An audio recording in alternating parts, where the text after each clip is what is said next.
ഏത് ഏതെങ്കിലും ഒരു സിറ്റുവേഷൻ വരുന്ന സമയത്ത്, ഏത് സിറ്റുവേഷനും പുതിയ സിറ്റുവേഷൻ വരുന്ന സമയത്ത് അതേപോലെയുള്ള പഴയ സിറ്റുവേഷൻ പെട്ടെന്ന് മനസ്സിലേക്ക് കടന്നു വരിക സ്വാഭാവികമാണ്. അത് നെഗറ്റീവ് ആണെങ്കിൽ വളരെ പ്രശ്നമാണ്. അത് പോസിറ്റീവ് ആണെങ്കിലോ അത് നല്ല എനർജറ്റിക് ആവുകയും ചെയ്യും. പക്ഷേ കൂടുതലും നമ്മൾ ഓർമ്മയിൽ സൂക്ഷിച്ചു വെച്ചിട്ടുള്ളത് നെഗറ്റീവുകളാണ്. ഒരു ചിത്രം പോലെ സൂക്ഷിച്ചു വെച്ചിട്ടുണ്ട്.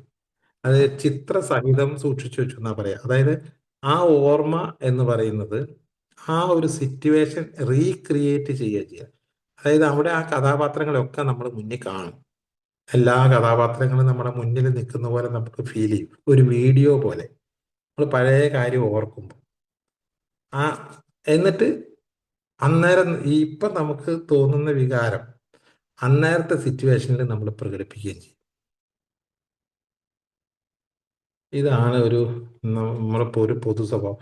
വേദനിപ്പിക്കുന്ന അനുഭവം നേരിട്ടുള്ള ആർക്കും അവ അപരിചിതമല്ല. അതിന്റെ സാരാംശം തന്നിലേക്ക് തന്നെയുള്ള ഉൾവലിയലാണ്.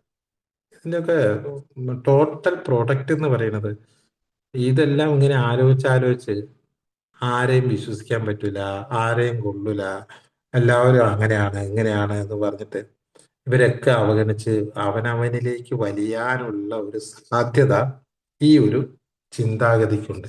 നമ്മള് ഈ ഇൻട്രോവേർട്ടായി പോവാന്ന് പറയും. ശരിക്കും നമ്മൾ എല്ലാവരുമായിട്ടും ഇടപെട്ട് നല്ലപോലെ നടക്കേണ്ടതിന് പകരം നമ്മൾ നമ്മളിലേക്ക് തന്നെ ഉൾവലിഞ്ഞു പോകും.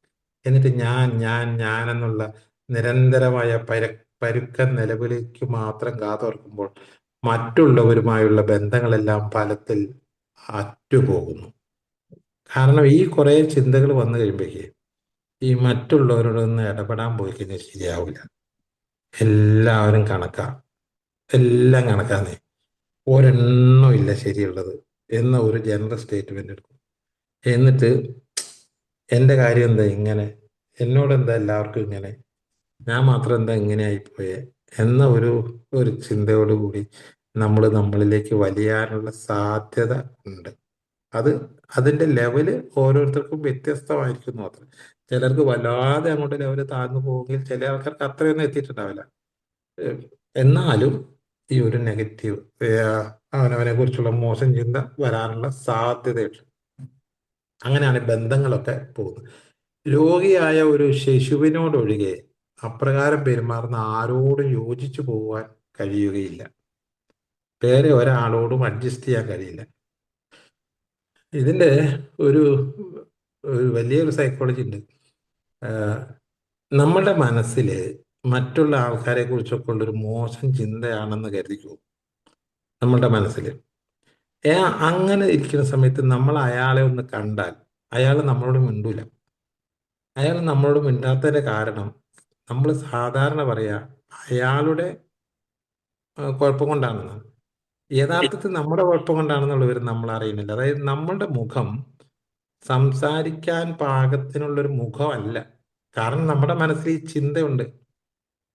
നമ്മളുടെ മനസ്സിൽ അയാളെ കുറിച്ച് ഒരു നെഗറ്റീവ് ചിന്തയുള്ള മുഖവുമായിട്ടാണ് നമ്മൾ നിൽക്കുന്നത്. അങ്ങനെയുള്ള നമ്മുടെ മുഖത്ത് നോക്കിയിട്ട് മറ്റേ ആൾ മിണ്ടാതിരിക്കുമ്പോൾ അത് മറ്റേ ആളുടെ കുഴപ്പമാണ് എന്ന് നമ്മൾ പലപ്പോഴും പറയാറുണ്ട്. അത് എൻ്റെ മുഖത്തിന്റെ കുഴപ്പമാണെന്ന് നമ്മൾ അറിയണില്ല. നമുക്ക് ആർക്കും അറിയാൻ പറ്റില്ല. യഥാർത്ഥത്തിൽ നമ്മളോട് മിണ്ടാൻ പറ്റാത്ത ഒരു മുഖമായിട്ടാണ് നമ്മൾ ഇരിക്കുന്നത്. എനിക്ക് വളരെ ഇഷ്ടപ്പെട്ട ഒരു കോട്ടിംഗ് ആണത്. അതുകൊണ്ട് മറ്റേ ആളാണ് നന്നാവേണ്ടതെന്ന് വിചാരിക്കുമ്പോൾ യഥാർത്ഥത്തിൽ നമ്മളാണ് നന്നാവേണ്ടത് എന്ന് നമ്മൾ മനസ്സിലാക്കുക വേണ്ടത്. മറ്റേ ആൾ എന്നോട് മിണ്ടാത്തതിന്റെ കാരണം അയാളല്ല, ഞാൻ തന്നെയാ. എൻ്റെ മുഖം എങ്ങനെ ഇരിക്കുന്നു, എനിക്ക് അയാളോടുള്ള വികാരമാണ് എൻ്റെ മുഖത്തുള്ളത്. അത് അയാൾക്ക് മനസ്സിലാവുന്നു. അതുകൊണ്ടാണ് അയാൾ മിണ്ടാതിരിക്കുന്നത്. ഞാൻ ഒന്നിനും കൊള്ളാത്തവനാണ് എന്ന് തന്നെ എൻ്റെ മുഖത്തുണ്ടെങ്കിൽ എന്നോട് ആരും മിണ്ടാനും പറ്റില്ല. അപ്പൊ ഞാന് കോൺഫിഡൻസ് ഉള്ള ഒരാള് അല്ലെങ്കിൽ നല്ല പെരുമാറ്റമുള്ള ഒരാളുടെ മുഖത്ത് പ്രകാശത്തോടു കൂടിയുള്ള മുഖം കാണുമ്പോൾ നമ്മൾ അയാളോട് സംസാരിക്കും. അതേസമയം മുഖം വളരെ സങ്കടപ്പെട്ടിരിക്കുകയോ അല്ലെങ്കിൽ വേവലാതിപ്പെട്ടിരിക്കുകയോ ദേഷ്യപ്പെട്ടോ ഇരിക്കുന്ന ഒരാളെ കണ്ടുകഴിഞ്ഞാൽ നമ്മൾ ആരും സംസാരിക്കാൻ പോവില്ല.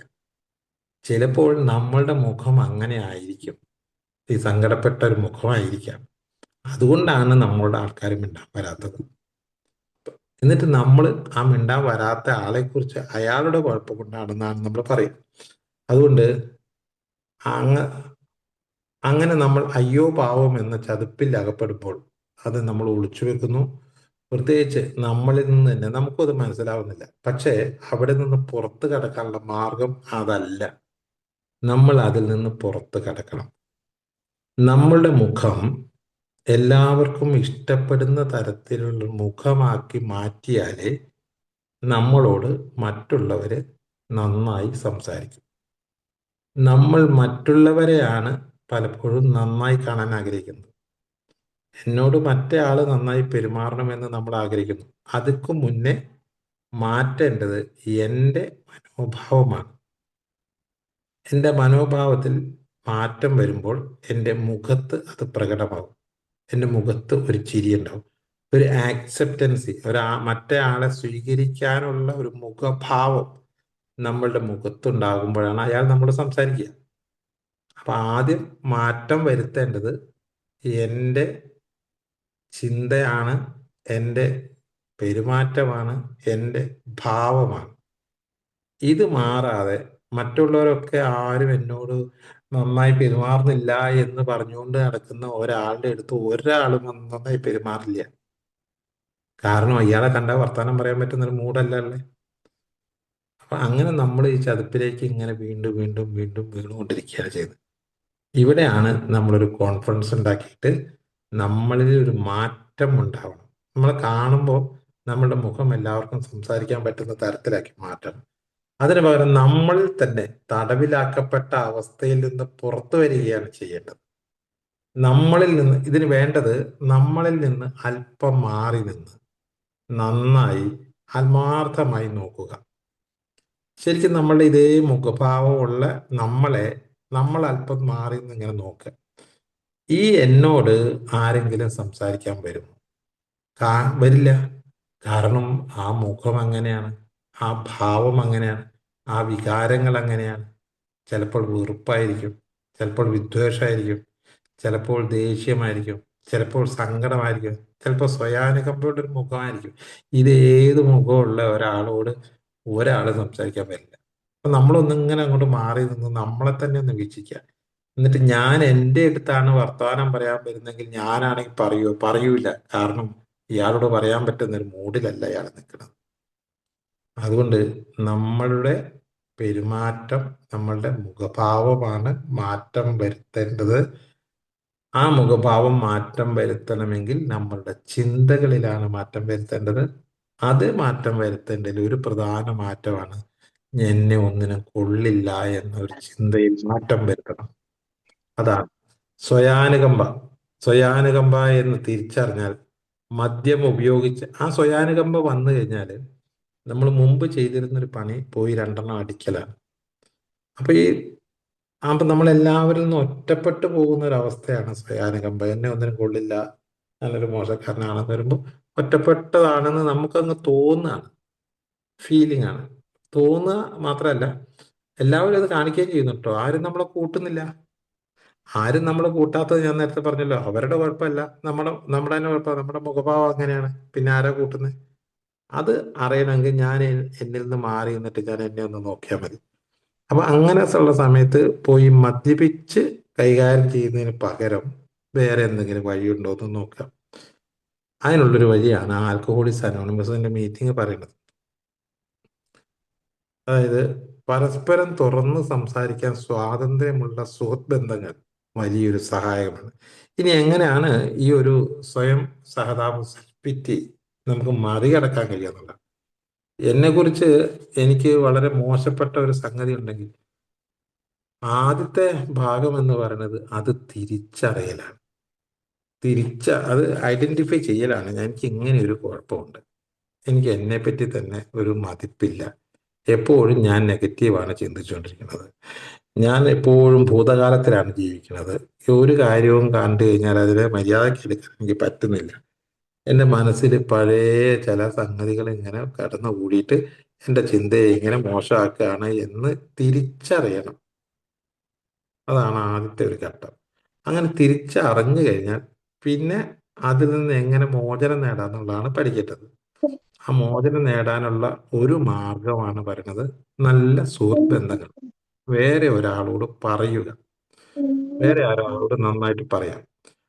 അപ്പോൾ അങ്ങനെ പറയുമ്പോൾ എന്താണ്, സുഹൃത്തുക്കൾക്ക് നമ്മുടെ ശോകഗാനത്തിലെ അപശ്രുതി പെട്ടെന്ന് തിരിച്ചറിയാൻ കഴിയും. നമ്മളെ പോലെയുള്ള സുഹൃത്തുക്കളാണെങ്കിൽ, അതാണ് എ മീറ്റിംഗ്, സുഹൃത്തുക്കളാണെങ്കിൽ നമ്മളുടെ ഉള്ളിൽ നമ്മൾ അനുഭവിക്കുന്ന ആ ഒരു എന്താ പറയുക, ശോകപൂർണമായ, ദുരന്തപൂർണമായ ആ ഒരു ഫീലിംഗ് മറ്റേ ആൾക്ക് മനസ്സിലാവും. അത് കേട്ടുകൊണ്ടിരിക്കുമ്പോൾ ചിലപ്പോൾ നമ്മൾ തന്നെ അത് തിരിച്ചറിഞ്ഞെന്ന് വരും. അപ്പൊ ഇവിടെ ഉം, ഒരു കാര്യം നമ്മൾക്ക് മാറ്റം വരുത്തണമെന്ന ആഗ്രഹം ഉണ്ടെങ്കിൽ അത് നമ്മൾ തുറന്ന് ഒരാളോട് സംസാരിച്ചാൽ സംഭവിക്കുന്ന ഒരു ഒരു ഗുണം എന്താന്ന് വെച്ചാൽ അയാൾ ഒന്നും പറഞ്ഞു തരേണ്ടതില്ല.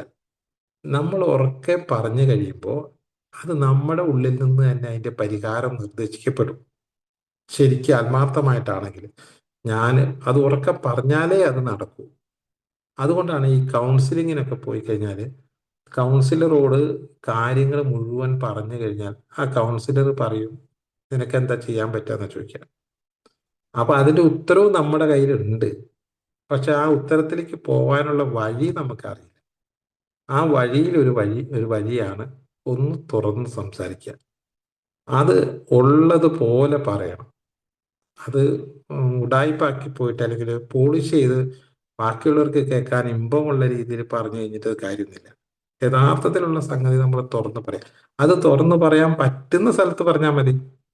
നമ്മളൊരു എ മീറ്റിംഗ് പോയി അവിടെ വേറെ ഒരുപാട് പേരുണ്ട്, കേട്ടാ മോശമാണ് അന്ന് പറയണ്ട. പറയാൻ പറ്റുന്ന സ്ഥലങ്ങളിൽ പറയാം. ഇല്ലെങ്കിൽ നല്ല സുഹൃത്തുക്കളോട് ഇത് പങ്കുവെക്കാം. അപ്പൊ അങ്ങനെ വരുമ്പോ ഉം, ആ സംസാരത്തിലൂടെ ഉറക്കെ പ്രകടിപ്പിക്കുക എന്ന ലളിതമായ മാർഗം. ഈ ഉറക്കെ പറയുന്നതിന്റെ ഒരു ഗുണമുണ്ട്. ഒരാളോട് വെറുതെ പേഴ്സണലായിട്ട് രഹസ്യമായി പറയുന്നതിനേക്കാൾ എത്രയോ റിസൾട്ട് ഉണ്ടാക്കുന്നുണ്ട് ഈ ഉറക്കെ പറഞ്ഞാൽ. കാരണം ഈ ഉറക്കെ പറയുന്നതിന്റെ പ്രത്യേകത, അത് നമ്മൾ മറ്റുള്ളവരാണ് പറയണത് എന്ന് ഇരിക്കലും അത് കേൾക്കുന്ന ആദ്യത്തെ ആള് നമ്മൾ തന്നെയാണ്. ഞാൻ എന്നോടും കൂടിയാണ് അത് പറയുന്നത്, ഞാൻ ഉറക്കെ പറയുമ്പോൾ. അപ്പൊ ഉറക്കെ പറയുമ്പോൾ അതിന്റെ റിസൾട്ട് അപ്പുറത്തുനിന്ന് ഒരു മറുപടി ഇങ്ങോട്ട് കിട്ടിയില്ലെങ്കിൽ പോലും ഞാൻ എന്നോട് സംസാരിച്ചിട്ടുണ്ട്. അപ്പൊ അങ്ങനെ ഉറക്കെ പ്രകടിപ്പിക്കുക എന്ന ലളിതമായ മാർഗത്തിലൂടെ നമ്മളുടെ യഥാർത്ഥ വികാരങ്ങൾ വേർതിരിച്ചെടുക്കാൻ കഴിയും. അതുകൊണ്ടാണ് മീറ്റിംഗ് വളരെ ഫലപ്രദമാണെന്ന് നമുക്ക് തോന്നി തുടങ്ങിയത്, ഈ ഉറക്കെ പറയല. അപ്പൊ ഷെയറിങ് എന്ന് പറയുന്നത് ഇങ്ങനെ ആവണം ശരിക്കും.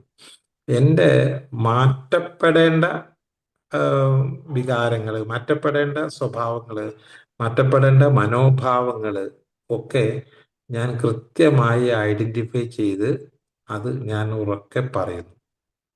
ഇങ്ങനെ ഉറക്കെ ഒന്നോ രണ്ടോ തവണ പറഞ്ഞു കഴിഞ്ഞാൽ അത് സ്വാഭാവികമായിട്ടും അത് അവനവന്റെ ഉള്ളിൽ തന്നെ മാറ്റം വരുത്താനുള്ള ഒരു പ്രക്രിയ ആരംഭിച്ചിട്ടുണ്ടാവും. മറ്റേ ആള് നമുക്ക് നിർദ്ദേശങ്ങൾ ഒന്നും തന്നില്ലെങ്കിൽ പോലും. ഇനി വേറൊരു ടെക്നിക്ക്, അതാണ് ഒരു ടെക്നിക്ക് ഉറക്കെ പറയുന്നത്. രണ്ടാമത്തെ ഒരു ടെക്നിക്ക് എന്ന് പറഞ്ഞാൽ ഫലിതമാണ്. ഒരംഗം താൻ ഏറ്റവും ഒടുവിൽ നടത്തിയ സ്വയാനുകമ്പയുടെ ആഘോഷം വിവരിക്കുമ്പോഴാണ് മീറ്റിങ്ങുകളിൽ ഏറ്റവും വലിയ പൊട്ടിച്ചിരികൾ വരിക. ഈ അവനവനെ പറ്റിയുള്ള മോശമായ ചിന്ത സങ്കടത്തോടു കൂടിയോ അല്ലെങ്കിൽ വിഷമത്തോടു കൂടിയോ ആണ് നമുക്ക് നമ്മുടെ മനസ്സിലുള്ളത്. അതിനെ ഒന്ന് റീസ്ട്രക്ചർ ചെയ്യുക. അതായത് ആ ചിന്ത, ആ ഒരു സംഭവത്തെ ഇങ്ങെടുത്ത് അതിനെ ഒരു തമാശയാക്കി മാറ്റുക. അതല്ലെങ്കിൽ മറ്റൊരു ടെക്നിക്ക്, അതെന്റെ ഊർജമാക്കി മാറ്റുക. അതായത് ആ ചിന്ത വരുന്ന സമയത്ത് പണ്ടൊക്കെ ഞാൻ തളർന്നു പോവുമായിരുന്നു, ഇപ്പോ എനിക്ക് എന്തെന്നില്ലാത്ത ഒരു ശക്തി വരുന്നുണ്ട്. പണ്ട് ആ ചിന്ത വരുന്ന സമയത്ത് എനിക്ക് വിഷമമായിരുന്നു ഉണ്ടായിരുന്നത്, പക്ഷേ എനിക്കിപ്പോൾ അത് ചിരിയാണ് വരുന്നത്. അത് ഓർക്കുമ്പോൾ എനിക്ക് ചിരിയാണ് വരുന്നത്. അപ്പൊ ആ നെഗറ്റീവായിട്ടുള്ള ആ ചിന്തകൾ തന്നെ എടുത്തിട്ട് അതിനെ നമ്മൾ ബോധപൂർവം ഇങ്ങനെയാക്കി മാറ്റുന്നു, ഉറക്കെ പറയുന്നു, ഉറക്കെ പറയുകയാണ്. അങ്ങനെ മൂന്നാല് പ്രാവശ്യം നമ്മളിത് ഉറക്കെ പറയാൻ ഇടയായി കഴിഞ്ഞാൽ പിന്നെ ആ ചിന്ത വരുന്ന സമയത്ത് സ്വയം സഹതാപം അല്ല വരെ, ചിരിയ വരും. കാരണം ആ ചിരിയും കൂടെ കൂട്ടിയിട്ട് നമ്മൾ ആ ഫയൽ ക്ലോസ് ചെയ്ത് വെച്ചു. അപ്പൊ ആ ഫയലിന് എപ്പോ തുറന്നാലും അതിൻ്റെ അകത്ത് ആ ചിരി ഉണ്ടാവും. അതാണ് ആ ഒരു ചിന്ത വരുന്ന സമയത്ത് അവിടെ ഒന്നുകിൽ അത് എൻ്റെ ജീവിതത്തിൽ ധൈര്യം തന്നത്, അല്ലെങ്കിൽ ഞാൻ ഇങ്ങനെ ആക്കി മാറാനുള്ള കരുത്ത് പകർന്ന അനുഭവമാക്കി ആണ് അത് എന്ന് ഉറപ്പിക്കുക. അതല്ലെങ്കിൽ അതിനൊരു തമാശ രൂപത്തിലെടുക്കുക. ഇങ്ങനെ ഏതെങ്കിലും രണ്ട് രൂപത്തിൽ അതിനെ അതിനെക്കുറിച്ച് ചിന്തിക്കുമ്പോൾ ആ ഫയൽ പിന്നെയും ക്ലോസ് ചെയ്തവിടെ വെക്കും. പിന്നെ ആ ഫയൽ ഓപ്പൺ ചെയ്ത സമയത്ത് ഈ അവസാനം നമ്മൾ സേവ് ചെയ്ത് വെച്ച കാര്യമാണ് ആദ്യം വരിക. അതുകൊണ്ട് നമുക്ക് സ്വയം സഹതാപത്തിലേക്ക് പോവേണ്ടി വരില്ല. അതല്ല, നമ്മൾ സ്വയം സഹതാപം അങ്ങനെ തന്നെ നിൽക്കുകയാണെങ്കിൽ പുതിയ ഒരു സ്വയം സഹതാപം കൂടി ആഡ് ചെയ്തിട്ടായിരിക്കും ആ ഫയൽ ക്ലോസ് ചെയ്യുക. ഇപ്പൊ ഒരു സംഭവം ഉണ്ടായി എന്ന് വിചാരിക്കുക. ആ സംഭവം ഉണ്ടായി കഴിഞ്ഞപ്പോൾ ഇതിനു മുമ്പ് ഇതേ സമാനമായ ഒരുപാട് നെഗറ്റീവ്സ് സംഭവിച്ചിട്ടുണ്ട്, നഷ്ടങ്ങൾ സംഭവിച്ചിട്ടുണ്ട്. അല്ലേലും എൻ്റെ കാര്യം അങ്ങനെ, അല്ലേലും എൻ്റെ കാര്യം ഇതാ ഇപ്പൊ ഇതും പോയി, ഞാൻ വിചാരിച്ച പോലെ ഒന്നും അല്ല നടക്കുന്നത്, ഒരു കാര്യം ഞാൻ വിചാരിച്ച പോലെ നടക്കൂല എന്നും പറഞ്ഞ് പറഞ്ഞ് പറഞ്ഞ് പറഞ്ഞ് ഇതും ആ കൊണ്ട് ഫയൽ. നടക്കാതെ ഞാൻ എടുത്ത് ദൂരെ കളയും കേട്ടോ ഇതൊക്കെ.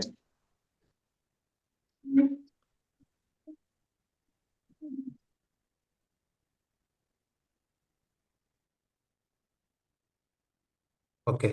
അപ്പൊ അങ്ങനെ നമ്മുടെ മനസ്സിൽ ട്രോമയില്, ട്രോമ എന്ന് വെച്ച് കഴിഞ്ഞാല് പണ്ടേ സൂക്ഷിച്ചു വെച്ചിരിക്കുന്ന സംഗതിയാണ് ഈ ട്രോമ എന്ന് പറയുന്നത്. അതിങ്ങനെ ഒരു 100 വട്ടമെങ്കിലും ആ ഫയൽ എടുത്തിട്ടുണ്ടാവും നമ്മുടെ ജീവിതത്തിൽ.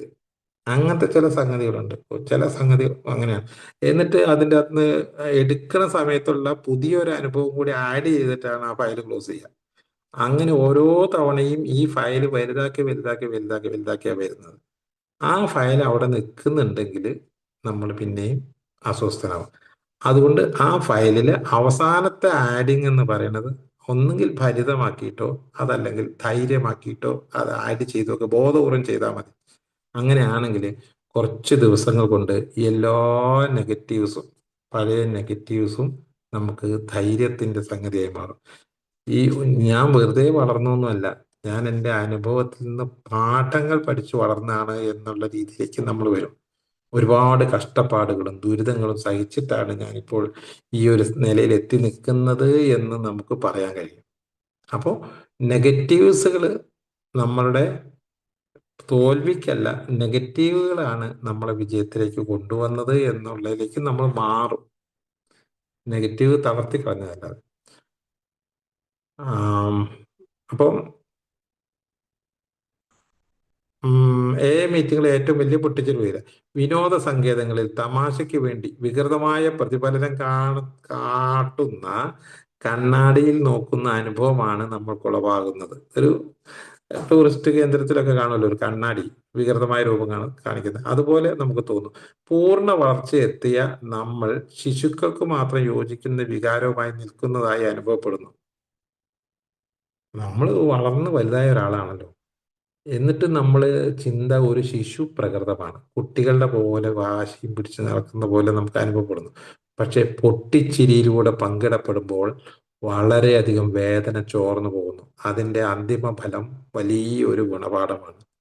ആ ഒരു മോശപ്പെട്ട അവസ്ഥയെ ഇങ്ങോട്ട് എടുക്കണു, എല്ലാ അവസ്ഥയും, എന്നിട്ട് അതിൻ്റെ മുകളിലൊരു ചിരി നമ്മൾ ആഡ് ചെയ്യുന്നു, എന്നിട്ട് അവിടെ വെക്കുന്നു. അത് ഓർക്കുമ്പോൾ എനിക്കിപ്പോൾ ഭയങ്കര തമാശയായി തോന്നുന്നു. സ്വയാനുകമ്പ ആരംഭിക്കുന്നു എന്ന് കാണുന്ന നിമിഷം അപ്പോൾ തന്നെ ഒരു കണക്കെടുപ്പിലൂടെ നമ്മൾക്ക് അതിനെ നേരിടാം. എപ്പോഴെങ്കിലും നമുക്ക് ഈ സെൽഫ് പിറ്റി, അവനവനെ കുറിച്ച് മോശമായിട്ടുള്ളൊരു അഭിപ്രായം എപ്പോഴെങ്കിലും തോന്നുന്നുണ്ടെങ്കിൽ അത് അപ്പം തന്നെ അതിന് പിടിക്കുന്നു, അതിന് നമ്മൾ മാർക്ക് ചെയ്യുന്നു. എന്നിട്ട് ആ, ഇങ്ങനെ ഒരു സംഭവമുണ്ട്, ഇതെന്നെ പറ്റിക്കുന്ന സാധനം, അതിനെ നമുക്ക് നേരിടണം. എന്തിനാണ് ഞാൻ വെറുതെ അങ്ങനെ ചിന്തിച്ചു പോകുന്നത്? മനസ്സിന്റെ ഒരു പ്രത്യേകത എന്താ അറിയാ വെച്ചാൽ ഇതേ ഒരു ഇങ്ങനെ ചിന്തിച്ചുകൊണ്ടേയിരിക്കും, അതിന്റെ കൺട്രോൾ ഇല്ലാണ്ട് അങ്ങനെ ചിന്തിച്ചു പോവുകയും, അങ്ങനെ കൺട്രോൾ ഇല്ലാണ്ട് ചിന്തിച്ച് നമ്മൾ തന്നെ നമ്മൾക്ക് പാരയാവുന്ന ഒരു മനസ്സ് നമുക്കുണ്ട്. അത് പാരയാക്കുന്നത് നമ്മളുടെ ചിന്തയാണ്. അതുകൊണ്ട് ഈ ചിന്തയെ നമുക്ക് നിയന്ത്രിക്കാൻ കഴിയും എന്ന ഒരു ചിന്തയാണ് നമുക്ക് ആദ്യം വേണ്ടത്. ചിൻ ഓട്ടോമാറ്റിക് ആയിട്ട് ചിന്ത അങ്ങനെ കയറി പോകുമ്പോൾ ഞാൻ എന്ത് ചെയ്യാനാന്നല്ല വിചാരിക്കേണ്ടത്. ഈ ചിന്ത ഇങ്ങനെ കയറി പോകുമ്പോൾ ആ ചിന്തയെ ഞാൻ എന്തിനാണ് അങ്ങനെ ചിന്തിക്കുന്നത്, എനിക്ക് വേറെ എന്തെല്ലാം കാര്യമുണ്ട് ചിന്തിക്കാൻ എന്ന് ഉള്ള ഒരു ആശയം നമുക്ക് വളർത്തിയെടുക്കുകയാണെങ്കിൽ ഏത് നെഗറ്റീവ് ചിന്തയിലേക്ക് പോകുമ്പോഴും നമുക്ക് അവിടെ തടയിടാൻ പറ്റും. അതിനൊരു ഉദാഹരണം പറയുന്നത്, ദുരിതത്തിന്റെ ഓരോ ബാധ്യതയ്ക്കുമെതിരെ അനുഗ്രഹത്തിന്റെ ആസ്തികൾ നമുക്ക് രേഖപ്പെടുത്താം. ഇത് എങ്ങനെയാണ് എന്ന് വെച്ചാൽ, നമ്മൾ ഒരുപാട് കഷ്ടപ്പാടും ദുരിതവും ഉണ്ടല്ലോ. ആ ദുരിതങ്ങളുടെ പ്രശ്നങ്ങളുടെ ഒക്കെ ഓരോ പ്രശ്നങ്ങളായിട്ട് ഇങ്ങനെ എടുക്കണം. എടുത്തിട്ട് അവിടെ നമ്മൾ പുതിയ ആഡിങ് നടത്തണം. എങ്ങനെയാണ് അത് ഓർക്കുമ്പോൾ?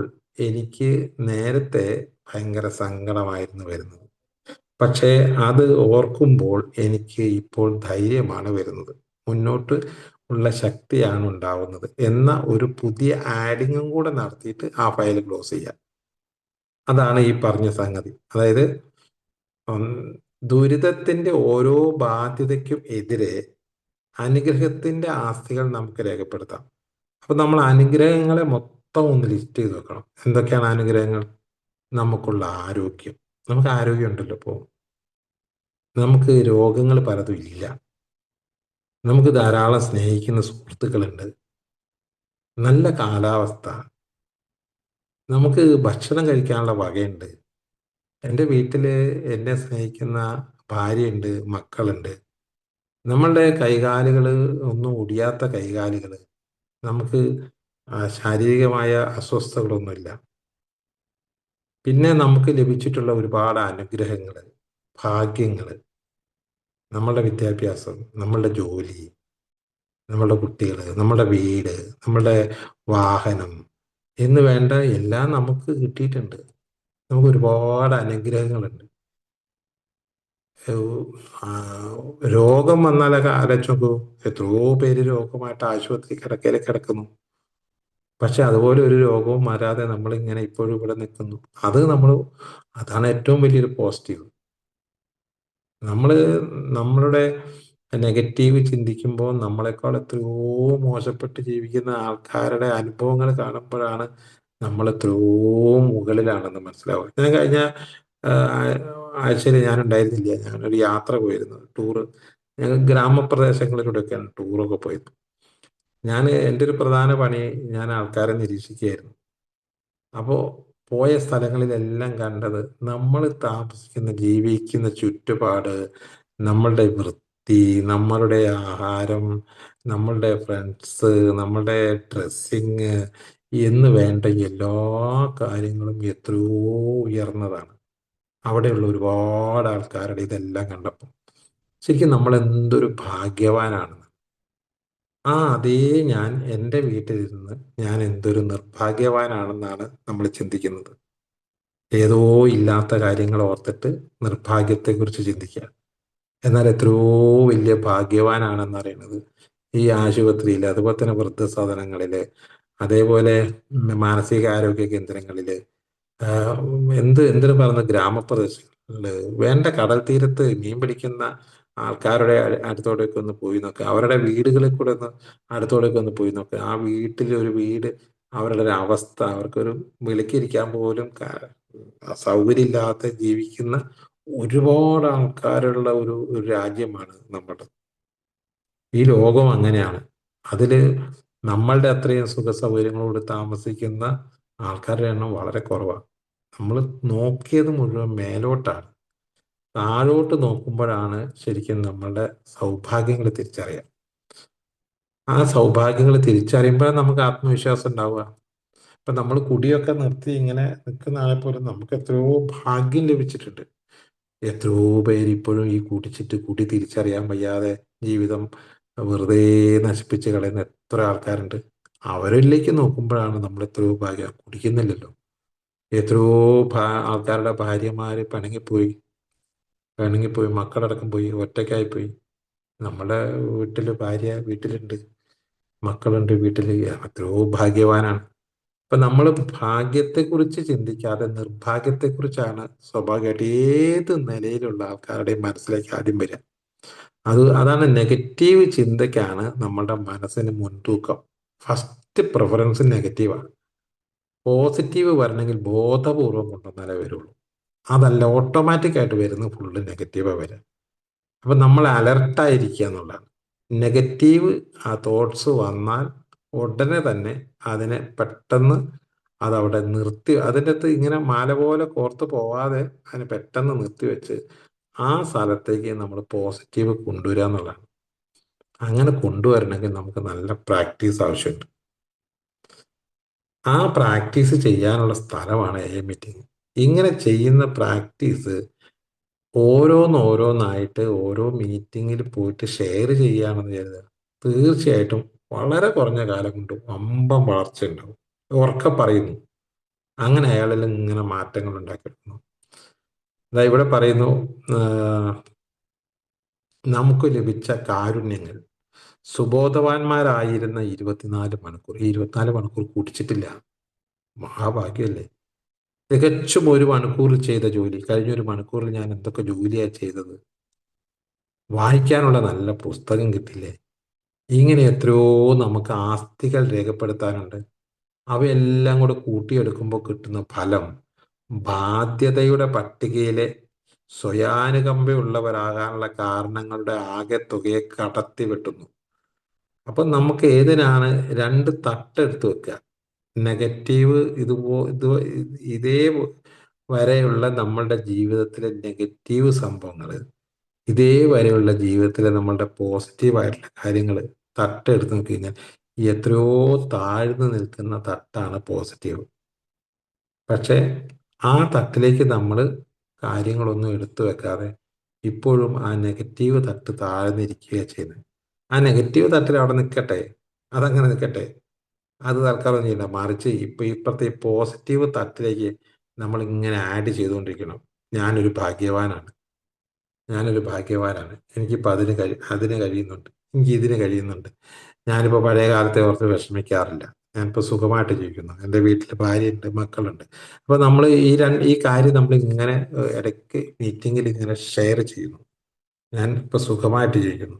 അതുകൊണ്ടാണ് നമ്മൾ ഈ മീറ്റിംഗ് തുടങ്ങുമ്പോൾ തന്നെ ഞാനൊരു മദ്യാസക്തൻ, ദൈവാനുഗ്രഹത്താലും മാർക്കോസ് എൻഎസിന്റെ കൂട്ടായ്മയിലൊന്നും മദ്യപിച്ചിട്ടില്ല, എൻ്റെ പേരും പറഞ്ഞ ശേഷം സുഖമാണ്, സന്തോഷമാണ്. ഇപ്പൊ ഞാൻ സുഖമായിട്ട് ജീവിക്കുന്നു, സന്തോഷത്തോടു കൂടി ജീവിക്കുന്നു എന്ന് ഞാൻ വെറുതെ പറയല്ല ചെയ്യുന്നത്. ഞാൻ ആത്മാർത്ഥമായിട്ട് പറയാം. അപ്പോഴാണ് നമുക്ക് സുഖമാണ് സുഖമാണ് എന്ന് പറഞ്ഞ് പറഞ്ഞ് പറഞ്ഞ് നമുക്ക് സുഖമുള്ള അവസ്ഥയിലേക്ക് നമ്മളുടെ മനസ്സ് മാറും. മനസ്സ് മാറിക്കഴിഞ്ഞപ്പോൾ പിന്നെ നമുക്ക് സുഖം ലഭിച്ചുകൊണ്ടേയിരിക്കുന്നു. ഏത് അല്ലാത്ത ആൾക്കാർക്ക് എന്ത് കിട്ടിയാലും സുഖാവില്ല. അവധി ദിവസങ്ങളിൽ മദ്യപരും അല്ലാത്തവരും ഒരുപോലെ ഇരയാവുന്ന വിഷാദത്തിനെ പ്രതിരോധിക്കാനും ഇതേ മാർഗം തന്നെ ഉപയോഗിക്കാവുന്നതാണ്. ഇത് ഈ ടെക്നിക്ക് ഒരു ഹിപ്നോ തെറാപ്പി ടെക്നിക്കാണ് സാധനം. അതായത് ഒരു നെഗറ്റീവ് ചിന്തയെ എങ്ങനെ പോസിറ്റീവാക്കി മാറ്റാം. നെഗറ്റീവ് ചിന്തയെ ഇങ്ങോട്ട് എടുക്കുന്നു, അവിടേക്ക് നമ്മൾ പോസിറ്റീവ് നന്നായിട്ട് ആഡ് ചെയ്യുന്നു, എന്നിട്ട് അത് ക്ലോസ് ചെയ്യുന്നു. ഇങ്ങനെ നിരവധി പ്രാവശ്യം ചെയ്യുക. അതാണ് ഇതിൻ്റെ അകത്തെ ഒരു ടെക്നിക്ക്. അപ്പോൾ ഇത് ആർക്കും പറ്റും, മദ്യപന്മാർക്കും അല്ലാത്തവർക്കും ഒക്കെ പറ്റും. ഏത് വിഷാദം വന്നാൽ, സങ്കടം വന്നാൽ, സങ്കടമുള്ളത് പഴയ കാര്യം ഓർക്കുമ്പോൾ, ഇന്ന് വരെയുള്ള കാര്യം പുറകോട്ട് നോക്കുമ്പോൾ നമ്മൾ കടന്നു വന്ന വഴിയിലൂടെ ഇതിനു മുമ്പ് ആരും കടന്നു പോയിട്ടില്ല. ഇനി ആരും ഒട്ട് ആ വഴിയിലൂടെ കടന്നു പോകാനും വരുന്നില്ല. ഞാനും ഇനി ആ വഴിയെ പോവുകയുമില്ല. ഞാൻ ഇനി പോകുന്നത് മുന്നോട്ടാണ്. കടന്നു വന്ന വഴി അതിൽ കുറെ കല്ലും മുള്ളും ഒക്കെ ഉണ്ടായിരുന്നു. ഞാനത് തിരിഞ്ഞു നോക്കി വിഷമിക്കുന്നതിനേക്കാൾ നല്ലത് ഇനി മുന്നോട്ടുള്ള പാത കല്ലും മുള്ളും ഇല്ലാതെ മുന്നോട്ട് പോകാനുള്ള ഒരു ശ്രമമല്ലേ നമുക്ക് വേണ്ടത്? അതിന് പകരം ഒരു ഘട്ടത്തിലെത്തി നിന്നിട്ട് പുറകോട്ട് തിരിഞ്ഞു നോക്കി ഞാൻ കടന്നു വന്ന വഴി കല്ലും മുള്ളും പാറക്കെട്ടുകളും ആയിരുന്നു എന്നോർത്ത് സങ്കടപ്പെടേണ്ട കാര്യം എന്താ ഉള്ളത്? അതുകൊണ്ട് നമുക്ക് ഒരു പ്രയോജനവുമില്ല. നമുക്ക് ഇനി കുറച്ച് ദൂരം കൂടെ മുന്നോട്ട് പോകാനുള്ളൂ. വളരെ കുറഞ്ഞ ദൂരമേ നമുക്ക് മുന്നോട്ട് പോകാനുള്ളൂ. അപ്പൊ ഇനി മുന്നോട്ട് പോകാനുള്ള ഊർജം ഉണ്ടാക്കിയെടുക്കലാണ് നമ്മൾ ചെയ്യേണ്ടത്. 100 വയസ്സ് വരെ ഒരു മനുഷ്യൻ ജീവിക്കൂ എന്നൊക്കെ പറഞ്ഞു. 36,500 ദിവസം ജീവിക്കുള്ളൂ. 50 വയസ്സായ ഒരാളെ സംബന്ധിച്ചിടത്തോളം അയാളുടെ 18,000 ദിവസം കഴിഞ്ഞു പോയി. ഇനി കുറഞ്ഞ ദിവസമേ, ഇനിയിപ്പോൾ അയാൾ 10-90 വയസ്സ് വരെയൊക്കെ ജീവിക്കണം. ഒരു 10,000-10,000 ദിവസമേ ഇനി നമുക്ക് മുന്നോട്ട് ജീവിക്കാനുള്ളൂ. 10,000 ദിവസം എന്ന് പറഞ്ഞാൽ 30 വർഷം എന്ന് പറഞ്ഞാൽ 10,000 ദിവസം. 10,000 ദിവസം എന്ന് പറഞ്ഞാൽ ഒന്നുമില്ല. ഓരോ ദിവസവും പ്രധാനപ്പെട്ടതാണ്. അപ്പൊ ഇനി വരുന്ന ഓരോ ദിവസവും എനർജറ്റിക് ആവണം. ഒന്നും കളയാനില്ല, നഷ്ടപ്പെടുത്താനില്ല. ഇത് നഷ്ടപ്പെടുത്തി കഴിഞ്ഞാൽ ഇനി കുറച്ചും കൂടെ കഴിഞ്ഞപ്പോൾ 60-70 വയസ്സായി കഴിഞ്ഞാൽ പിന്നെ നമുക്ക് തന്നെ ഒന്നും ചെയ്യാൻ പറ്റില്ല. ഒരു ഇതിനെക്കുറിച്ച് പറയുന്നത്, ഒരു മനസ്സിനെ മാറ്റം വരുത്താൻ ആഗ്രഹിക്കുന്നുണ്ട് എങ്കിൽ ഒരു 60 വയസ്സിനുള്ളിൽ മാറ്റം വരുത്തുക. ഒരു 60 വയസ്സ് കഴിഞ്ഞതിന് ശേഷം മാറ്റം വരുത്തുക എളുപ്പമല്ല. കാരണം ആ മനസ്സിൽ ഒരുപാട് അടിയുറച്ചു പോയി കഴിഞ്ഞിട്ടുണ്ടാവും. അതിന് മാറ്റം വരുത്താൻ എളുപ്പമല്ല. അതുകൊണ്ട് എത്രയും നേരത്തെ, ഇന്നെങ്കിൽ ഇന്ന് തന്നെ ഈ മനസ്സിൽ മാറ്റം വരുത്തിയില്ലെങ്കിൽ ഒരു 70 വയസ്സ് കഴിഞ്ഞാൽ പിന്നെ ഒരു കാരണവശാലും ആ നെഗറ്റിവിറ്റിയിൽ നിന്ന് മാറുക സാധ്യമല്ല. പിന്നെ എല്ലാ കാലവും ഇങ്ങനെ വിലപിച്ചുകൊണ്ടേയിരിക്കും. ഏത് സമയവും വിലാപമായിരിക്കും, നഷ്ടങ്ങളെ ഓർത്ത്. കാരണം മറ്റേ ചിന്തിക്കാൻ അയാൾ പരിശീലിച്ചിട്ടില്ല.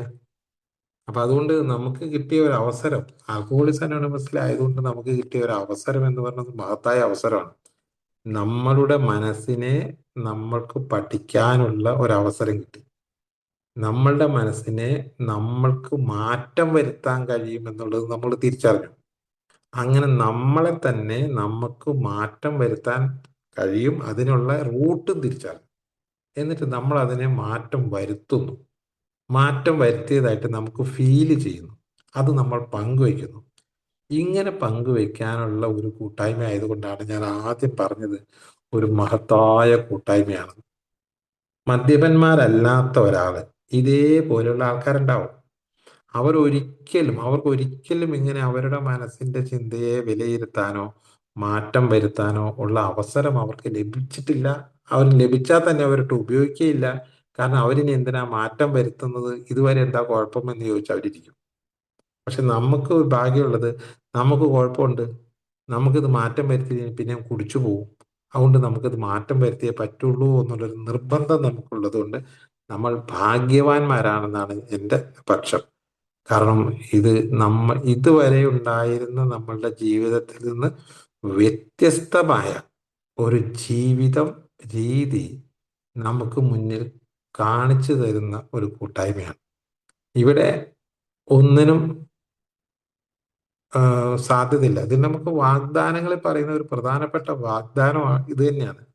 ഒന്നിനും കൊള്ളാത്തവനാണ് എന്നുള്ള തോന്നൽ നമ്മൾ വിട്ടകുന്നു, സ്വയം സഹതാപവും നമ്മളിൽ നിന്ന് അകന്നു പോകുന്നു എന്ന് പറയുന്നുണ്ട്. ഇപ്പൊ എന്താണ് വാഗ്ദാനം എന്ന് ചോദിച്ചാൽ, വാഗ്ദാനം ലക്ഷ്യങ്ങളാണ്. ലക്ഷ്യങ്ങൾ, നമ്മൾ എത്തിച്ചേരേണ്ട ഒരു നിലയാണ് വാഗ്ദാനങ്ങൾ. 12 വാഗ്ദാനങ്ങൾ പറയുന്നത്. പുതിയൊരു സ്വാതന്ത്ര്യവും സന്തോഷവും അനുഭവിക്കാൻ പോവുകയാണ്. പ്രശാന്തി എന്ന വാക്കിന്റെ അർത്ഥം ശരിയായി ഗ്രഹിക്കുകയും എന്നും പറഞ്ഞിട്ട് 12 വാഗ്ദാനം പറയുന്നുണ്ട്. ഈ വാഗ്ദാനം എന്ന് പറയുന്നത് ഒരു ആൽക്കഹോളിക്സ് അനോണിമസിലെ അംഗം എത്തിച്ചേരേണ്ട ഒരു ഡെസ്റ്റിനേഷൻ പോയിന്റ് ആണ്. അവിടേക്കാണ് നമ്മൾ പോകുന്നത്. അപ്പൊ സ്വയാനുകമ്പ ഇല്ലാതാകും എന്ന് വാഗ്ദാനത്തിൽ പറയുന്നുണ്ട്. ആ സ്വയാനുകമ്പ ഇല്ലാതാവണമെങ്കിൽ നമ്മൾ ഇപ്പോഴേ അതിന്റെ പ്രയാണം ആരംഭിക്കണം. അപ്പോൾ ഓരോ ദിവസവും, ഓരോ മണിക്കൂറും, ഓരോ മിനിറ്റിലും വരുന്ന ഏതെങ്കിലും സ്വയാനുകമ്പയുള്ള സംഗതികൾ ഉണ്ടെങ്കിൽ അതിനെ ഐഡന്റിഫൈ ചെയ്ത് അവിടെ പുതിയതിനെ ആഡ് ചെയ്യാനുള്ള ഒരു പരിശീലനം നമുക്ക് നേടാൻ കഴിയുകയും ചെയ്യും. സിമ്പിളായിട്ട്. അതിന് നമുക്ക് ആവശ്യവും ബാധ്യതയുണ്ട്, ആവശ്യമുണ്ട്, അതുകൊണ്ട് ഗുണവുമുണ്ട്. ഒരിക്കലും അത് ദോഷമായിട്ട് നമുക്ക് ഭവിക്കാറുമില്ല. അതുകൊണ്ട് പുതിയ ഈ പറഞ്ഞ ടെക്നിക്ക് ഉപയോഗിച്ച് കഴിഞ്ഞാൽ ഇതാണ് അവസാനം പറഞ്ഞത്, അതിന്റെ ഫലം ബാധ്യതകളുടെ പട്ടികയിലെ സ്വയാനുകമ്പയാകാനുള്ള കാരണങ്ങളുടെ ആകെത്തുകയെ ഈ ചിന്ത കടത്തിവിട്ടു. അവധി ദിവസങ്ങളിൽ മദ്യപരും അല്ലാത്തവനും ഒരുപോലെ ഇരയാവുന്ന വിഷാദത്തിനെ പ്രതിരോധിക്കാൻ ഇതേ മാർഗം തന്നെ നമുക്ക് ഉപയോഗിക്കാവുന്നതാണ്. ക്രിസ്തുമസ്, നവവത്സര ദിനം പോലുള്ള ഒരു പൊതു ആഘോഷം വരികയാണ്. ഈ പൊതു ആഘോഷം വരുമ്പോൾ നമുക്ക് സ്വയാനുകമ്പ പെട്ടെന്ന് വരും. ഷോ, എനിക്ക് പറ്റുന്നില്ലല്ലോ, ഞാൻ എങ്ങനെയായി പോയല്ലോ, ഞാനൊരു കുടിയനായി പോയത്, ശ്ശെ, എല്ലാവരും അടിച്ചു പൊളിച്ച് ആഘോഷിക്കുന്നു, ഞാൻ മാത്രം ഇങ്ങനെയായി പോയല്ലോ എന്ന് ചിന്തിക്കാനുള്ള സാധ്യത ഉണ്ട്. ജന്മദിനാഘോഷം വരുമ്പോൾ, പക്ഷേ എല്ലാവരും രണ്ടു സ്മോളൊക്കെ അടിച്ച് നിൽക്കണം, എനിക്ക് പറ്റുന്നില്ലല്ലോ. അല്ലെങ്കിൽ ഏതെങ്കിലും വാർഷികം വരുമ്പോൾ അങ്ങനെ തോന്നുന്നു. അങ്ങനെ നിരവധി ആളുകൾ ഇത്തരം അവസരം വരുമ്പോൾ സ്വയാനുകമ്പയിലേക്ക് മെല്ലെ വലി വലിച്ചെറിയപ്പെടുന്നു. ഈ കാരണം ഈ അവസ്ഥയിലൊക്കെ, ഈ അവസരങ്ങളിലൊക്കെ ഞാൻ എങ്ങനെ നടന്നവനാ, ഇപ്പൊ എന്നെ ഒന്നിനും കൊള്ളാണ്ടായി, ഷേ ആ എന്ന് പറഞ്ഞിട്ട് സങ്കടപ്പെട്ടിരിക്കുന്നതിന് പകരം ആ അവസരം വരുമ്പോൾ അവരൊക്കെ ഇതൊക്കെ ചെയ്യുന്നു കുടിക്കുന്ന സമയത്ത് നമ്മൾ ഭാഗ്യവാനാണ് എന്ന് ചിന്തിക്കുക. കാരണം ഞാൻ അത് കുടിക്കാൻ പോയിരുന്നെങ്കിൽ ഈ സംഗതി ഒന്നും അല്ല ഉണ്ടാവുക. എനിക്കിപ്പോൾ അത് കുടിയെക്കുറിച്ച് ഓർമ്മ വരുന്നില്ല, നഷ്ടബോധത്തെക്കുറിച്ച് ഓർമ്മ വരുന്നില്ല എന്നൊക്കെ പറഞ്ഞ് നമ്മൾ മുന്നോട്ട് കയറുന്നു. ഗതകാല ദുഃഖങ്ങളിൽ പറ്റിപ്പിടിച്ച് നിൽക്കാനുള്ള നമ്മുടെ സ്വഭാവം, പഴയ മോശപ്പെട്ട കാര്യങ്ങളിൽ എങ്ങനെ ഓർത്തിരിക്കാനുള്ള സ്വഭാവം, ആരെ ആരൊക്കെ നമ്മളെ അവഗണിച്ചു അല്ലെങ്കിൽ ധനികരെ അപേക്ഷിച്ച് നമുക്ക് കാര്യമായി സംഭാവന ചെയ്യാൻ കഴിഞ്ഞില്ലല്ലോ എന്നും വിരസമായി ആവർത്തിക്കുന്നതും തിരിച്ചറിയാൻ എയിൽ ഞങ്ങൾ പഠിച്ചു. സിമ്പിളാണ് പറഞ്ഞിട്ടുള്ളത്. ആം, പഴയ ദുഃഖങ്ങളിൽ പറ്റിപ്പിടിച്ച് നിൽക്കുന്നില്ല. അതുപോലെ തന്നെ നമ്മുടെ സ്വഭാവത്തെയും, ആരൊക്കെയോ നമ്മളെ അവഗണിച്ചു, എന്നെ ഒന്നിനും കൊള്ളാത്തവൻ എന്ന നിലയിൽ എല്ലാവരും നമ്മളെ ഒഴിവാക്കി, പുറത്താക്കി, മാറ്റി നിർത്തി. ആ, പിന്നെ എത്രയോ പണക്കാർ നല്ല സുഖമായിട്ട് ജീവിക്കുന്നു, എനിക്കൊന്നും കിട്ടിയില്ലല്ലോ, എനിക്കൊന്നും തന്നില്ലല്ലോ എന്ന് പറഞ്ഞ് നിലവിച്ച് നിൽക്കുന്നതിന് പകരം അത് അതൊക്കെ ആവർത്തിച്ച് ഇങ്ങനെ നമ്മൾ എന്താ പറയുക, നിരാശരാവുന്നതിന് പകരം നമുക്ക് കിട്ടിയിട്ടുള്ള ഭാഗ്യങ്ങളെ ഓർത്ത് നമ്മൾ സന്തോഷിക്കാൻ നമ്മൾ പഠിക്കുന്നു. അങ്ങനെ കണക്ക് പുസ്തകം, ഞാൻ ഇപ്പൊ നമ്മുടെ ജീവിതത്തിന്റെ കണക്ക് പുസ്തകത്തില് ഏതാണ് എഴുതി വെക്കുന്നതെന്ന, ഇല്ലായ്മകളും വല്ലായ്മകളും നഷ്ടങ്ങളും ആണോ, അതോ നമുക്ക് കിട്ടിയിട്ടുള്ള ഭാഗ്യങ്ങളുടെയും സന്തോഷങ്ങളുടെയും കണക്കുകളാണോ നമ്മൾ എഴുതി വെക്കണമെന്ന്? അപ്പൊ ഇനി എഴുതിക്കൊണ്ടേയിരിക്കേണ്ട കണക്കുകളെല്ലാം ഈ നന്മയുടെയും ഉള്ളതിൻ്റെയും അതുപോലെ തന്നെ ഭാഗ്യത്തിൻ്റെയും ഒക്കെ കണക്കുകളാണ് ഇനി എന്നും എഴുതിക്കൊണ്ടേയിരിക്കേണ്ടത്. അങ്ങനെ വരുമ്പോൾ നമുക്ക് അത് തന്നെ ഇങ്ങനെ ഓർമ്മ വരും. അതുകൊണ്ട് മീറ്റിങ്ങിൽ ചെന്ന് പറയുന്ന സമയത്ത് ഈ നെഗറ്റീവ് കാര്യങ്ങൾ പറയുന്നതിനോടൊപ്പം തന്നെ ഞാൻ ഇപ്പോൾ ജീവിച്ചുകൊണ്ടിരിക്കുന്ന സുഖകരമായ അവസ്ഥയെ നമ്മൾ പറയണം, സന്തോഷത്തിന്റെ അവസ്ഥയെ ഷെയർ ചെയ്യണം. ആ ഒന്ന് നമ്മൾ ഒഴിവാക്കാൻ വേണ്ടിയാണെങ്കിൽ മറ്റൊന്ന് നമ്മൾ വർദ്ധിപ്പിക്കാൻ വേണ്ടിയാണ്. നമ്മൾ നെഗറ്റീവ് ഷെയർ ചെയ്യുന്നത് ഒഴിവാക്കാനും പോസിറ്റീവ് ഷെയർ ചെയ്യുന്നത് വർദ്ധിപ്പിക്കാനും വേണ്ടിയാണ്. നെഗറ്റീവ് ഷെയർ ചെയ്യുന്നത് ഒഴിവാക്കാനാണെന്നുള്ള ചിന്ത വേണം. ചില ആൾക്കാർ നെഗറ്റീവ് ഷെയർ ചെയ്യുന്നുണ്ട്, അതിങ്ങനെ കേട്ട് കഴിഞ്ഞാൽ ആ നെഗറ്റീവ് ഷെയറിങ് വർദ്ധിക്കും. അത് കൂടുകയല്ല ചെയ്യുക, അത് അല്ല കുറയല്ല ചെയ്യുക, പകരം കൂടിപ്പോകും. കാരണം അയാൾ ആ നെഗറ്റീവ് കൂടെ തന്നെ അങ്ങനെ സഞ്ചരിക്കുകയാണ്. അയാൾ പകരം ഒരു സാധനം പറയുന്നില്ല, ഞാൻ അങ്ങനെയായിരുന്നു, ഇങ്ങനെയായിരുന്നു, അതായിരുന്നു, ഇതായിരുന്നു, ഇങ്ങനെയായിരുന്നു, ഇപ്പൊ ഞാൻ കുറച്ച് ദിവസമായി അയാൾ വന്നിട്ട് എന്നൊക്കെ പറഞ്ഞിട്ട് അയാളെ നിലവിളിയെല്ലാം കഴിഞ്ഞിട്ട് അയാൾ പോയിരിക്കും. അയാൾ ഈ നെഗറ്റീവ്സ് മാത്രം അയാൾ ഇങ്ങനെ ചിന്തിച്ചുകൊണ്ടിരിക്കുന്നത്. അങ്ങനെയുള്ള ആൾക്കാർക്ക് ഈ പുരോഗതി ഉണ്ടാവാതെ പോണ്. ആ നെഗറ്റീവ്സ് ചിന്തിക്കുന്നത് മാറ്റാൻ വേണ്ടിയും പോസിറ്റീവ്സ് ചിന്തിക്കുന്നത് വർദ്ധിപ്പിക്കാൻ വേണ്ടിയാണെന്ന് നമ്മൾ നമ്മളെ പഠിപ്പിക്കണം. കാരണം എന്ത് നെഗറ്റീവ് ചിന്തിച്ചാലും അതിൻ്റെ പുറകെ അതിന് അതേ സംഗതി പോസിറ്റീവായി എന്ന് പറയണം. അല്ലാണ്ട് അത് മാത്രം പറഞ്ഞ് അവസാനിപ്പിക്കരുത്. അതാണ് ഒരു ടെക്നിക്ക്. ആരോഗ്യത്തെപ്പറ്റി, ചുറ്റുപാടും ഞങ്ങളെ സ്നേഹിക്കുന്നവരെ പറ്റി, അതാണ് നമ്മൾ ചിന്തിക്കേണ്ടത്. നമുക്ക് ആരോഗ്യം, ചുറ്റുപാടുമുള്ള സ്നേഹനിധിയായ ആൾക്കാരും സ്നേഹം നൽകാനുള്ള ഞങ്ങളുടെ കഴിവ്, എനിക്ക് ആരൊക്കെയോ സ്നേഹിക്കാൻ കഴിഞ്ഞു, അങ്ങനെ സുബോധത്തോടു കൂടി ജീവിക്കാൻ കഴിഞ്ഞതിനുള്ള നന്ദി, കുറേ ആൾക്കാരെ രക്ഷപ്പെടുത്താൻ കഴിഞ്ഞതിൽ, അവരെ സഹായിക്കാൻ കഴിഞ്ഞതിലുള്ള സന്തോഷം, അങ്ങനെ നമുക്ക് എന്തുമാത്രം ആസ്തി പറയാനുണ്ട്. ഇപ്പൊ നമുക്ക് കടമില്ല. ഇപ്പൊ രാവിലെ എഴുന്നേൽക്കുന്നു, കണ്ണു തുറക്കുമ്പോൾ നമുക്ക് മഞ്ഞളിപ്പില്ല, ഭക്ഷണം മര്യാദയ്ക്ക് കഴിക്കുന്നു, ആൾക്കാർ നമ്മളോട് എൻ്റെ ഭാഗത്തുനിന്ന് ഒരു തെറ്റും വന്നിട്ടില്ല, എനിക്ക് നന്നായി ഉറങ്ങാൻ പറ്റുന്നുണ്ട്, ഭക്ഷണം കഴിക്കാൻ പറ്റുന്നുണ്ട്, ജോലികൾ കൃത്യമായി ചെയ്യാൻ പറ്റുന്നുണ്ട്, പിന്നെ ഞാൻ കൂടുതൽ വായിക്കുന്നുണ്ട്, ഞാൻ മീറ്റിങ്ങിൽ പോകുന്നുണ്ട്, എനിക്ക് എല്ലാവരെയും സ്നേഹിക്കാൻ കഴിയുന്നുണ്ട്, എനിക്ക് നല്ല സുബോധത്തോടു കൂടി ജീവിക്കാൻ കഴിയുന്നുണ്ട്, എനിക്ക് നന്ദി പറയാൻ കഴിയുന്നുണ്ട്. എന്തെല്ലാം ഗുണങ്ങൾ നമുക്ക് കിട്ടിയിട്ടുണ്ട്. ഈ ഗുണങ്ങളെക്കുറിച്ച് നിരന്തരം ചിന്തിച്ചുകൊണ്ടിരിക്കുക. അങ്ങനെ പോസിറ്റീവുകൾ നമ്മളിങ്ങനെ ആഡ് ചെയ്തുകൊണ്ടേ ഇരിക്കുകയാണെങ്കിൽ കുറച്ച് കഴിയുമ്പോഴേക്കും ഈ നെഗറ്റീവുകൾ നമ്മുടെ മനസ്സിൽ നിന്ന് ഇല്ലാതായി പോകും. അതാണ് നമുക്ക് പറയാനുള്ള ഏറ്റവും പ്രധാനപ്പെട്ട ഒരു സംഗതി. സ്വയാനുകമ്പയെ ഇല്ലാതാക്കുക. അങ്ങനെ വന്നു കഴിയുമ്പോൾ ഞാൻ ഒന്നിനും കൊള്ളാത്തവനാണെന്നുള്ളതല്ല, ഞാൻ അത്യാവശ്യം വേണ്ടപ്പെട്ട ഒരാളാണ്. ഇങ്ങനെയും കൂടി ചിന്തിക്കും. നമ്മൾ ഇങ്ങനെ ചിന്തിച്ചിരുന്ന് കഴിഞ്ഞിട്ട് നമുക്ക് എന്ത് ഗുണമാണുള്ളത്? നമുക്ക് എന്തെങ്കിലും നേട്ടമുണ്ടോ, അതോ നഷ്ടമുണ്ടോ? തീർച്ചയായിട്ടും ആലോചിച്ച് നോക്കിയാൽ മനസ്സിലാവും, നമുക്ക് അങ്ങനെ ചിന്തിച്ചുകൊണ്ട് ഒരു നേട്ടമില്ല, നഷ്ടങ്ങളേ ഉള്ളൂ. ഇനി അങ്ങനെ ചിന്തിച്ചുകൊണ്ടിരിക്കുന്ന എന്നോട് മറ്റുള്ളവർക്ക് ലോഹ്യമുണ്ടോ? ലോഹ്യം ഉണ്ടാവില്ല. ഇപ്പൊ ജീവിക്കുന്നത് എന്തിനാണെന്ന് ചോദിച്ചാൽ ജീവിതത്തിന്റെ ഒരു ലക്ഷ്യമായിട്ട് പറയുന്ന ഒരു സംഗതി, നമ്മളൊക്കെ മരിച്ച് മണ്ണടിഞ്ഞു കഴിഞ്ഞാൽ, ഇപ്പൊ മരണ ചടങ്ങിനൊക്കെ വന്ന ഒരാള്, ഒന്ന് രണ്ട് പേര് വന്ന് അവർ തിരിച്ചു പോകുന്ന സമയത്ത് നമുക്കറിയാം, ഒരു മരണ വീട്ടിൽ പോയിട്ട് തിരിച്ചു പോരുന്ന സമയത്ത് നമ്മൾ ആ മരിച്ച ആളെ കുറിച്ച് സംസാരിക്കുമല്ലോ. മരിച്ച ആൾ എങ്ങനെയുള്ള ആളാണെന്ന് ഒരു ചെറിയ വിലയിരുത്തൽ ഓട്ടോമാറ്റിക്കായിട്ട് നടക്കും. ആ, അയാൾ അങ്ങനെ ആയിരുന്നു, അയാൾ ഇങ്ങനെ ആയിരുന്നു എന്നുള്ളത്. അപ്പൊ നമ്മളെക്കുറിച്ച് ആ ഒരു അവസരത്തിൽ ആൾക്കാർ പറയേണ്ടത്, അയാൾ നല്ലൊരു മനുഷ്യനായിരുന്നു, എല്ലാവരോടും സ്നേഹമുള്ള ഒരാളായിരുന്നു, പിന്നെ എല്ലാ ഒരു നന്മ കാണുന്ന ഒരാളായിരുന്നു, എല്ലാവരോടും നല്ല ബന്ധമുള്ള ആളായിരുന്നു എന്നൊക്കെയാണ് നമ്മളെക്കുറിച്ച് പിന്നീടുള്ള ആൾക്കാർ പറയേണ്ടത്. അതായത് അവരുടെ മനസ്സിലൊക്കെ നമ്മൾ പതിപ്പിക്കേണ്ട ഒരു ചിത്രം എന്ന് പറയുന്നത് നമ്മളെക്കുറിച്ചുള്ള നല്ല ഓർമ്മകളാണ്.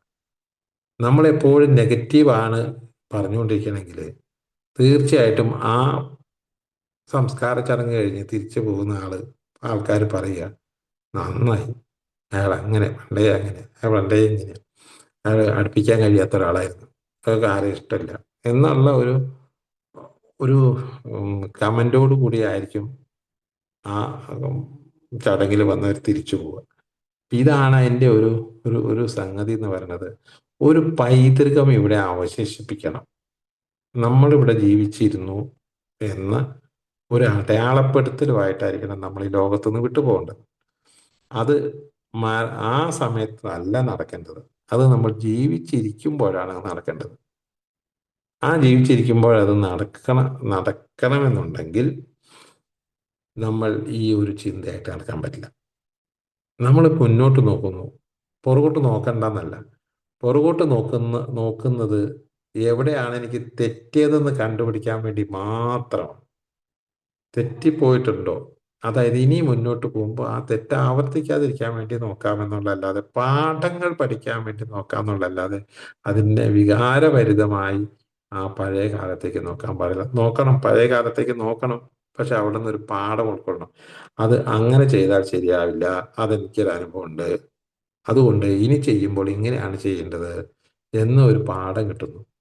ഇപ്പൊ പഴയ കാലം നമുക്ക് ഒഴിവാക്കാൻ കഴിയില്ല. പഴയ കാലത്ത് നിന്ന് പാഠങ്ങൾ ഉൾക്കൊണ്ട് പുതിയ കാലത്തേക്ക് നമ്മൾ നീങ്ങുമ്പോൾ കൃത്യമായ കാഴ്ചപ്പാടോടുകൂടി നമുക്ക് മുന്നോട്ട് പോകാൻ കഴിയും. അങ്ങനെ പോകുമ്പോൾ മാത്രമേ നമുക്ക് ജീവിതത്തിന് ഒരു ലക്ഷ്യം ഉണ്ടാവുള്ളൂ. ജീവിതം മറ്റുള്ളവരുടെ മനസ്സിൽ അടയാളപ്പെടുത്താനും ഇടയുണ്ടാവുള്ളൂ. അങ്ങനെ വരുമ്പോഴാണ് നമ്മൾ പിന്നീട് അങ്ങനെ ഓർക്കപ്പെടുക. അതിനാവട്ടെ നമ്മളുടെ പ്രയാണം എന്ന് പറഞ്ഞുകൊണ്ട് ഈ സ്വയാനുകമ്പ ആർക്കെങ്കിലും അങ്ങനെ ഒരു ഫീലിംഗ് ഉണ്ടായിരുന്നോ? മീറ്റിങ്ങിലൂടെ ഷെയർ ചെയ്തപ്പോൾ അത് മാറിയോ? അതല്ലെങ്കിൽ ഇനിയും എങ്ങനെ സ്വയാനുകമ്പ നിലനിൽക്കുന്നവരുണ്ടോ? ഉണ്ടെങ്കിൽ അവരനുഭവിക്കുന്ന പ്രശ്നങ്ങൾ അതെങ്ങനെ മാറ്റിയെടുക്കാൻ ഇനിയും വ്യക്തത വരണമെന്നുണ്ടെങ്കിൽ അത് തുടങ്ങിയ കാര്യങ്ങളെക്കുറിച്ചൊക്കെ നിങ്ങൾ പങ്കുവയ്ച്ചാൽ നന്നാ തോന്നുന്നു. 20 മിനിറ്റ് സമയമുണ്ട്.